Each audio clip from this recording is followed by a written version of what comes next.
Gjykata e lartë ka dënuar fyerje drejt saj në lidhje me zgjedhjen e kandidatit Asim Vokshi për në gjykatën kushtetuese.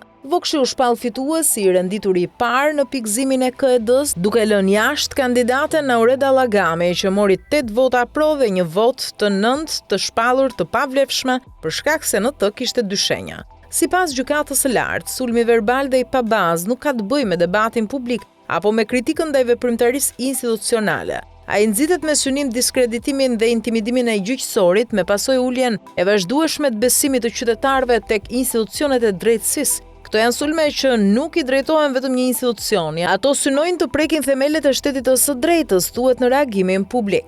Duke u distancuar nga ajo që e quajnë gjuhë të përbaltjes, gjykata e lartë pretendon se çdo veprim i saj në përzgjedhjen e antarit kushtetueses për vakancën e Holta Zaçajt ka qenë transparent, i përgjegjshëm dhe në respekt të ligjit.